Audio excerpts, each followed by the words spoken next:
Last time I showed you why the Chaos Gods are just support class, parasites that amplify what's already broken inside a Primarch. I used Sanguinius as the proof, but someone in the comments pointed out what I missed. There's a second Primarch the Chaos Gods never cracked, and his armor wasn't angelic purity or supernatural willpower. It was something the fandom has always called his biggest flaw. That same comment thread surfaced the philosophical framework that makes the whole argument work. 203 upvotes on the predecessor video, the highest single comment, came from someone invoking Tolkien to describe how chaos operates. You've probably seen the version circulating online. Evil can't create anything new. It can only corrupt and ruin what good forces have made. Tolkien never wrote exactly those words. That quote is a widespread paraphrase, not a direct text. What he actually wrote, through Frodo in The Return of the King, was this: "The shadow that bred them can only mock, it can't make, not real things of its own." I don't think it gave life to the orcs. It only ruined them and twisted them. The cosmological framework behind that statement comes from the Silmarillion. In the Ainulindale, the creation myth that opens the book, when Melkor attempts to corrupt the music of the Ainur by introducing his own themes, Iluvatar responds with a declaration that defines the limits of evil across Tolkien's entire mythology. "No theme may be played that hath not its uttermost source in me, nor can any alter the music in my despite." Melkor can't introduce genuinely new material into the composition of existence. He can only distort what already exists independent of him.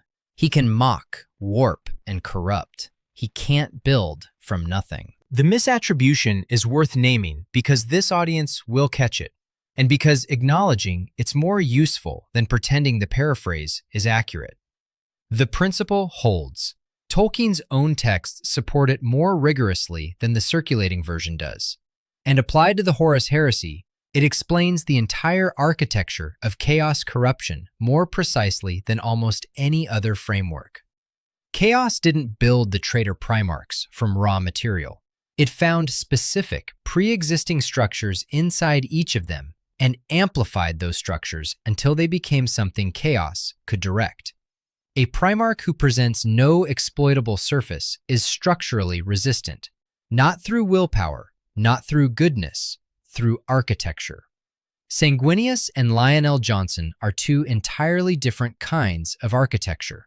Between them, they make a pattern that might be the most important argument in the Heresy's philosophical foundation. Before anything else, a quick note on Sanguinius, because the predecessor video already gave him significant time and you don't need it repeated. James Swallow's Fear to Tread, Book 21 of the Horus Heresy, places Sanguinius and the Blood Angels into a purpose-built chaos trap in the Cygnus cluster. Horus lured them there using a promise of a cure. The system was designed specifically to break the 9th Primarch. It failed. Sanguinius's armor was innate and angelic, not a strategy, not a learned behavior, but a constitutional reality.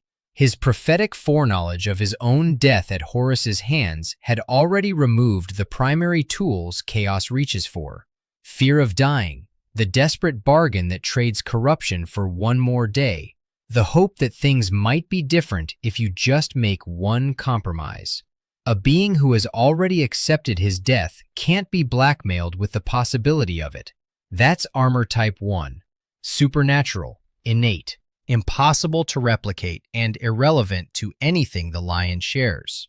The pivot is hard, because the lion's armor looks nothing like that.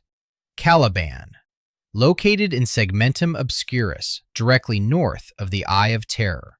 That geographical detail isn't incidental lore flavor. The Eye of Terror is the largest persistent warp rupture in the galaxy, and Caliban's proximity to it had been reshaping the planet's ecosystem for millennia before the Great Crusade arrived.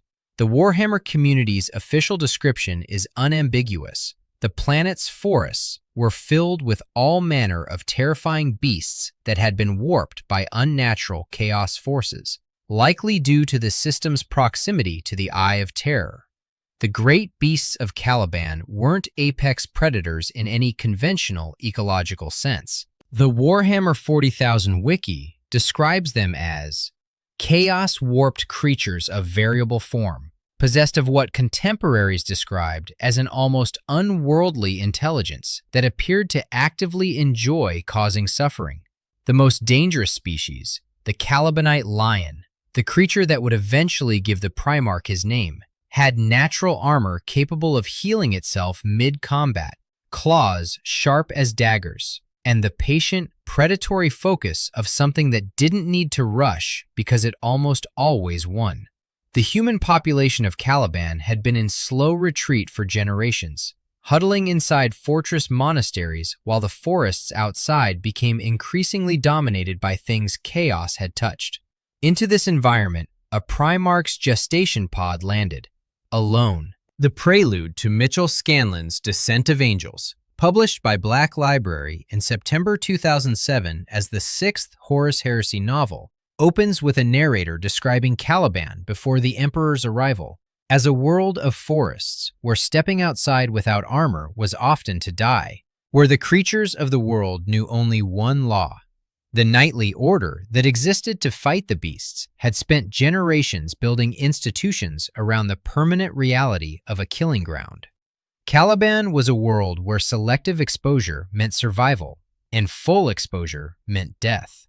Into that world came a Primarch, alone, before he could speak any human language, in circumstances the lore has never fully explained, and the lion himself apparently never disclosed. The canonical duration of the lion's feral childhood is explicitly unknown, not ambiguous, unknown. The Warhammer 40,000 wiki is direct about this.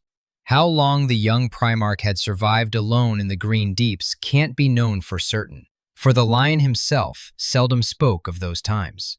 There are legends from towns bordering those forests of a spirit that haunted the depths, described as having existed for nearly a century before his discovery. Whether those legends are accurate or mythologized over generations, they record the same fact. Nobody knew how long he'd been out there, and when he was brought in, he didn't say. He never said. Not then, not when he became Grand Master of the Order, not when the Emperor made him a Primarch, not during the entire Great Crusade. The single most formative period of his life was a complete informational quarantine maintained from his first moment of consciousness. What the forest taught him, the fandom wiki records with unusual precision. He learned to keep silent, lest he grant advantage to those that stalked him. He learned to fight only when he could win, lest he be wounded too gravely to survive. He learned that once battle was joined, it could end only in death. And critically, the fandom wiki states this plainly. The lion was no feral berserker, but rather a calculating hunter, ruled by logic and not simple rage. Those aren't personality traits, those are survival algorithms, installed by the most hostile possible environment. A chaos-adjacent death world sitting next to the galaxy's largest warp rupture, and they were fully operational before Lion L. Johnson ever made contact with human civilization. Every behavioral pattern the fandom has spent decades criticizing came from this. The silence, the secrecy, the refusal to expose his interior state, the processing of information without revealing how it landed. A berserker externalizes. He makes his emotional state visible, which means anything hunting him can read it and use it. The forest installed the opposite. Keep the interior sealed because legibility is vulnerability, and vulnerability is death. When Luther and the Knights of the Order found him, they were debating whether to kill him. He was judged so dangerous he might have to be treated as one of the great beasts. Luther argued against it. The lion had survived an environment that killed armored knights regularly, using nothing but bare hands and determination. He was brought into human society and mastered language within days, knighthood within months, and the entirety of Calibanite military doctrine within a year. Of those years alone in the forest, whatever they actually contained, he said nothing. The knightly culture of Caliban's order reinforced rather than dismantled what the forest had installed: hierarchy, duty, institutional discretion. The order treated selective disclosure as a virtue, maintained a Lord's cipher whose explicit role was keeping the order's traditions and secrets, and organized itself around loyalty to structures rather than transparency between individuals. The lion arrived already optimized for exactly the culture he was entering. One later excerpt from Lionel Johnson, Lord of the First, captures the larger picture with unusual directness. Comparing him to Leman Russ, the text states, "For where Russ was a warning, the lion was a solution, the final solution." That framing, the lion as something colder and more complete than a deterrent, something that simply ends whatever it's pointed at, describes a psychology that had been calibrated for exactly one thing long before the emperor showed up to point it somewhere. To understand what that psychology was protecting against, you need the clearest picture of what chaos actually targets. 4 illustrations, 1 each. Tzeentch found Magnus the Red's crack in his limitless hunger for forbidden knowledge, and his certainty that his intellect made him wise enough to handle what others were forbidden to touch. Graham McNeil's 1,000 Suns, the 12th Horus Heresy novel, shows the mechanism with precision. Magnus's first genuinely corrupting bargain was made from love, not ambition. He traded with a stranger he didn't recognize as Tzeentch in disguise, trying to save his sons from the flesh change. The love was real. The judgment about his own wisdom wasn't. Nurgle found Mortarian's crack in the one thing Mortarian was proudest of, his identity as the being that can't be broken. Raised on Barbarous against toxic fog necromantic overlords, Mortarian built his entire self-concept around endurance and never yielding. When the Death Guard's warp transit brought plague severe enough to push his entire legion toward annihilation, the pride in his own endurance was exactly what made him reach out to chaos at the final moment. A man who defines himself by never asking for help has no framework for survival except total capitulation when the limit is finally reached. Nurgle made sure the limit arrived.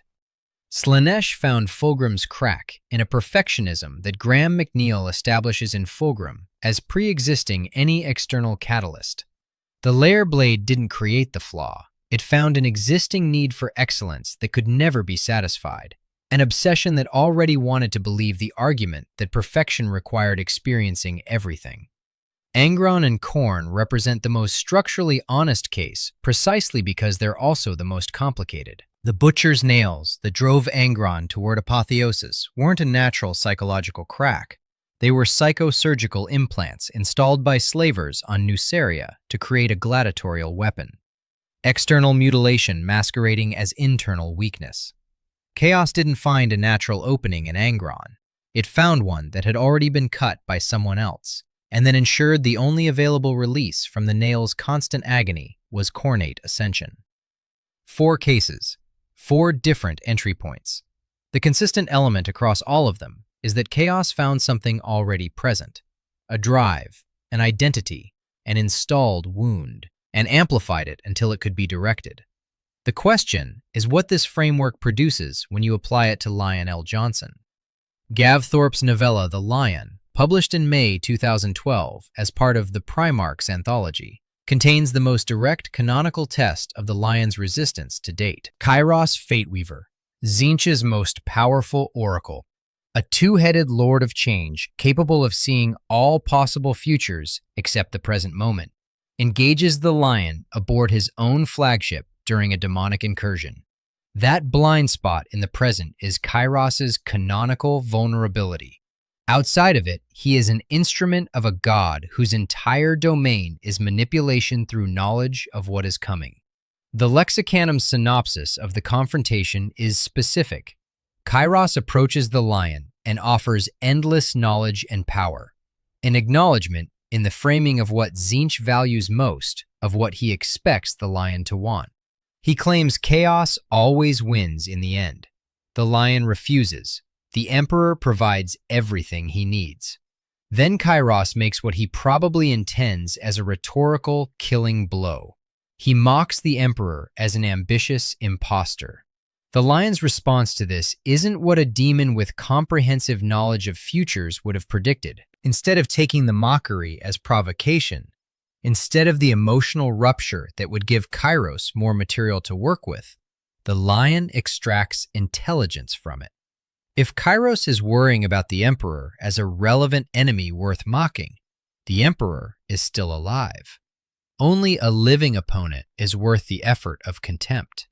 The lion uses the daemon's taunt as tactical information about the state of the war, takes a small distraction to break Kairos's focus, grabs one of the creature's heads, and drives his blade despair through it. Kairos is banished back to the warp. Walk through what happened. Tzeentch's most powerful oracle attempted psychological manipulation. It offered something, endless knowledge and power, the implicit promise of choosing the winning side. It attacked something the lion cared about, the Emperor's legitimacy. At every step, the lion processed the interaction as intelligence rather than as emotional experience. He extracted information from the mockery. He used the tactical opening created by the moment of distraction. He won the fight and took useful data from the exchange. That's not willpower in any conventional sense. Willpower implies internal conflict, the effort of refusing something that's creating real pull. The lion's response suggests the psychological stability of someone for whom the offer simply didn't generate the expected internal pressure because the thing being targeted wasn't accessible from the outside. Secondary lore also suggests that Kairos had tried to influence the lion during his feral childhood in the forests of Caliban, and those earlier attempts also failed. Treat that as suggestive rather than definitive. It comes from secondary sources rather than primary text, but if accurate, it means Chaos wasn't waiting for the lion to develop a vulnerability with experience. It was probing from the beginning and consistently encountering the same result. The lion's reaction to learning of the Horus Heresy provides another data point, grounded in the canonical record across multiple novels in the sequence. The moment Horus's betrayal became known should have been, for any Primarch with normal emotional access to their relationships, the most devastating revelation in the history of the Imperium. Horus was the War Master, the Emperor's favored son, the Primarch who had led the final phase of the Great Crusade, the figure that numerous of his brothers had genuine personal loyalty to. Finding out he had turned should have created exactly the kind of emotional rupture Chaos watches for. Grief, rage, disbelief, the desperate reassessment of everything that had seemed stable. The community lore record around this moment, drawing on the surrounding novels including Fallen Angels, consistently reports the same behavioral pattern. He didn't give any indication that the news affected him personally. The moment he received word of Horus's betrayal, he accurately predicted Horus's next moves and began planning a response. Whatever grief or shock existed at that revelation, and the weight of what that revelation meant for everything he'd fought for was objectively enormous. It was processed internally and immediately converted into strategic analysis. Chaos needs an emotional rupture to enter through. The lion processed the worst event in the history of the Imperium as a logistics problem and began solving it before anyone around him could see a crack form. The Imperium Secundus arc across Dan Abnett's The Unremembered Empire and Gav Thorpe's Angels of Caliban requires honest treatment rather than convenient framing because the evidence is more complicated than the clean version of the thesis requires.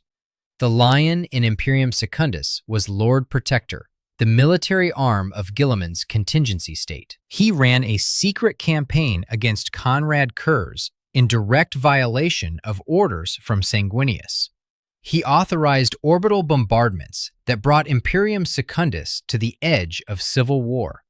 Sanguinius, as the nominal emperor of that state, banished him for it. Saying this plainly matters. The lion wasn't perfectly obedient, and he wasn't without his own strong judgment about what needed to be done, sometimes at the expense of explicit authority. He broke rules, He acted unilaterally.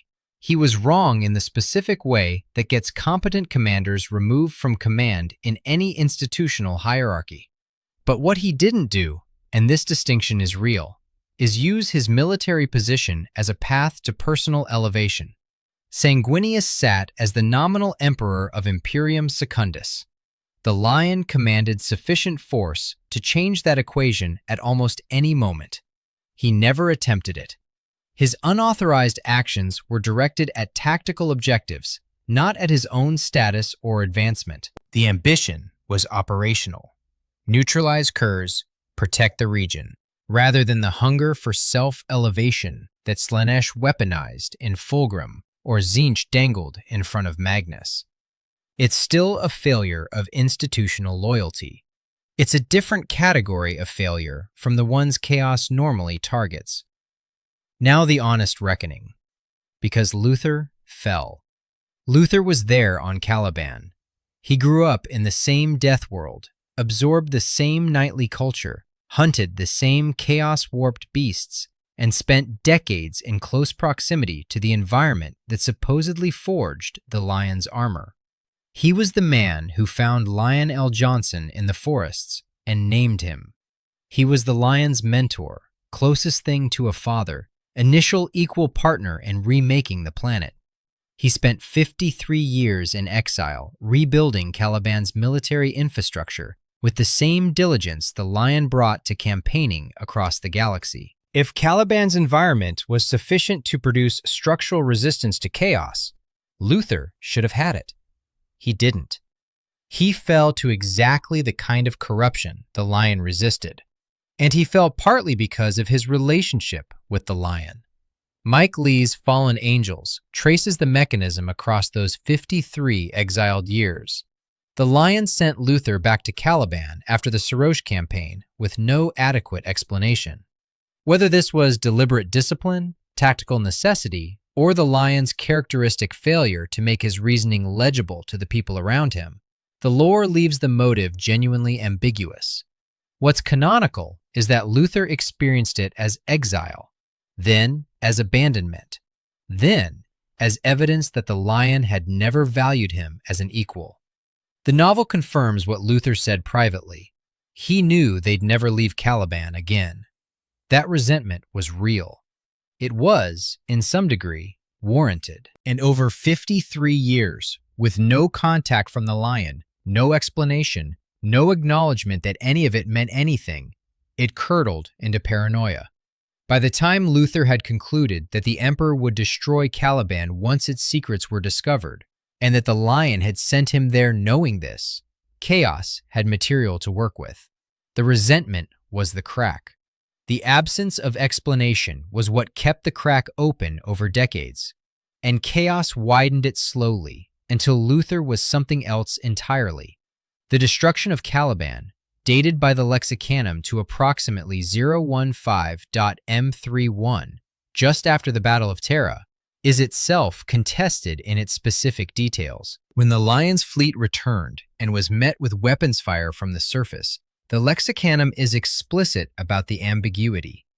Who exactly first ordered the planet's guns to fire was unclear. Mike Brooks's novel, The Lion, Son of the Forest, presents the entire incident as deliberately open to interpretation between the perspectives of different characters within the text. What's clear is that the bombardment happened, the duel happened, Luther nearly killed the lion with a psychic strike, and then something broke through the corruption, as if a veil had lifted, and Luther stopped fighting. The lion was taken by the Watchers in the Dark into a hidden chamber within the ruins of Caliban to heal. Luther was imprisoned. The fallen were scattered through time and space. The armor had protected the lion from chaos for the entire duration of the Horus Heresy. It had not protected the people around him from the consequences of the armor. The same secrecy that gave chaos no surface to exploit had denied Luther, across 53 years, the explanations and acknowledgments that might have kept resentment from becoming something chaos could use. The lion's resistance generated the conditions for Luther's corruption. That's not a contradiction of the thesis. It's the clearest possible illustration of what psychological armor costs in human terms. And it proves that Caliban alone wasn't sufficient. The environment was necessary, but not sufficient. Luther shared the environment. He didn't share the specific interior architecture the lion had built within it. And the lion never made that architecture accessible or transferable to anyone else. Aaron Dembski-Bowden's Master of Mankind, the 41st Horus Heresy novel published in 2016, is the deepest canonical excavation of the Emperor's reasoning available in the Black Library catalog. What it establishes, alongside the broader textual record, is that the Emperor's withholding of knowledge about chaos from all of his primarchs was deliberate policy rather than oversight. Magnus and Lorgar, the two most directly involved with the warp before the heresy, weren't fully told either. The Emperor maintained what we might recognize as information compartmentalization at an imperium-wide scale. The reasoning, filtered through canonical and analytical sources, follows a consistent principle. Knowledge of chaos creates a relationship with chaos that chaos can exploit. Familiarity with the ruinous powers gives them a pathway into your thinking. If the Primarchs didn't know what chaos actually was, if the warp was to them a dangerous impersonal mechanism, rather than a collection of predatory entities with specific interests in their psychology, chaos had less material to work with in terms of direct appeals. The Emperor kept his sons in the dark. The logic was that darkness was a form of quarantine. The fandom criticizes both the Emperor and the Lion for the same behavioral traits. The Emperor is accused of being cold, transactional, incapable of genuine relationship, treating his sons as instruments rather than as people. The Lion receives the same criticism in almost identical language: aloof, secretive, socially dysfunctional, unable to maintain trust, making decisions without the explanations that would have preserved loyalty. Fan characterizations of both figures are nearly interchangeable. This isn't coincidental. The fandom comparison made most often is direct. Lion L. Johnson is the Primarch most like the Emperor. Malcador the Sigillite's recorded remembrances, preserved in the lore, describe the Lion in terms that map precisely onto how the Emperor appears in Master of Mankind and surrounding texts. Of all the Primarchs, save perhaps Mortarion, Lion L. Johnson stands apart. Partially, this is due to his taciturn nature. A brooding silence hangs over him at all times. Yet there is something more, something buried beneath his noble exterior. Perhaps this is a result of his upbringing, growing to maturity alone in the monster-ridden forests of Caliban. Even at a council of war, the Lion moves like an apex predator. He is always watching, always planning, always hunting. He unnerves even his brothers. He unnerves his brothers. His brothers are Primarchs.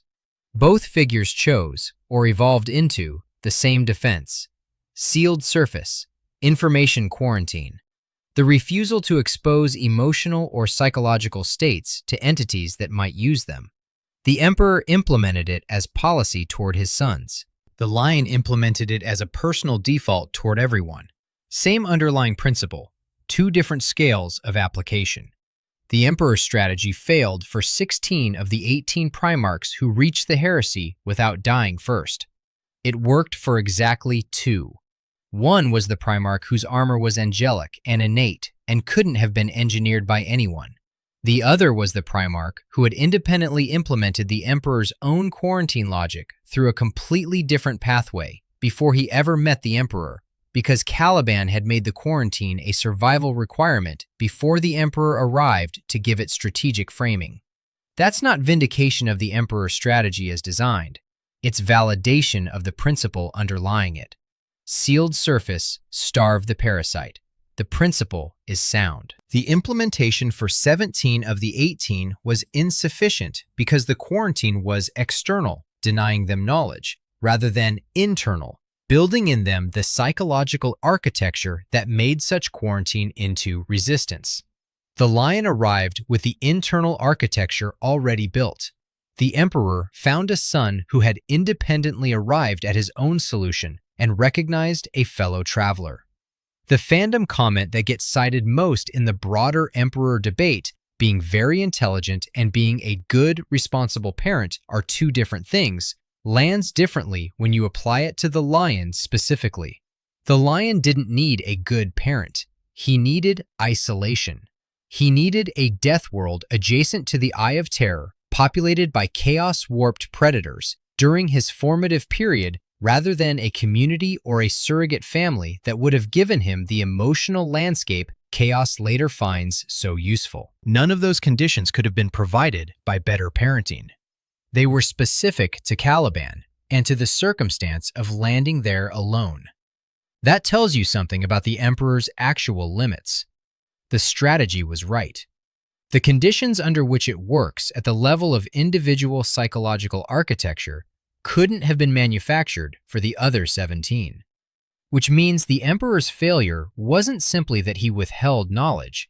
It's that he withheld knowledge without having built into those 17 the interior infrastructure that converts such withholding into structural resistance, rather than dangerous naivety. The refiner faction is right that emotional competence still mattered for the other 17. The vindicator faction is right that the Emperor's core principle was sound.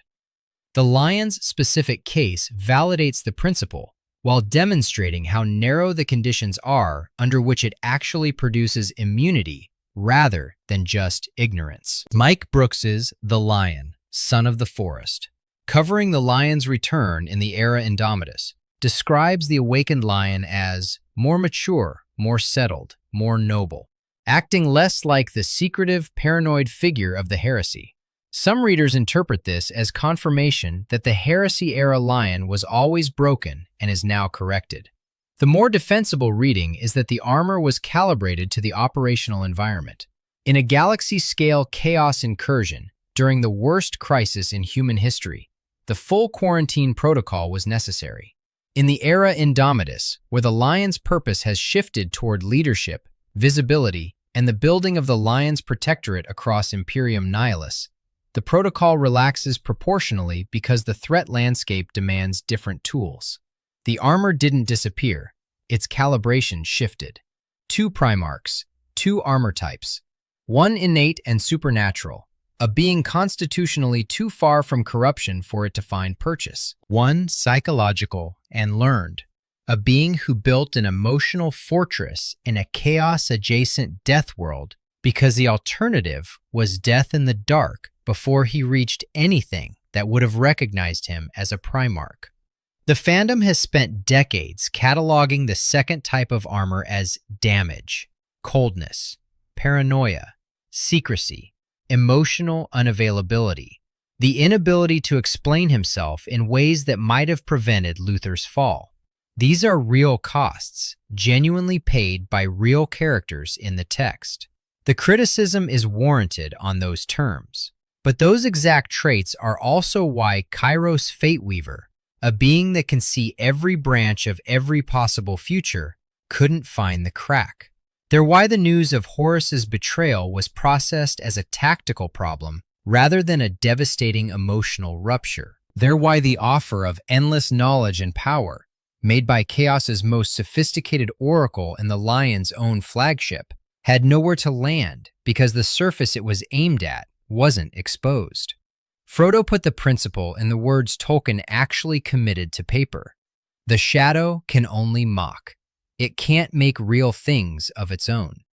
It can only ruin what already exists. The lion gave it nothing already existing to ruin. No accessible ambition, no exposed grief, no overriding hunger Chaos could dress up as something else, no pride in suffering waiting to be weaponized.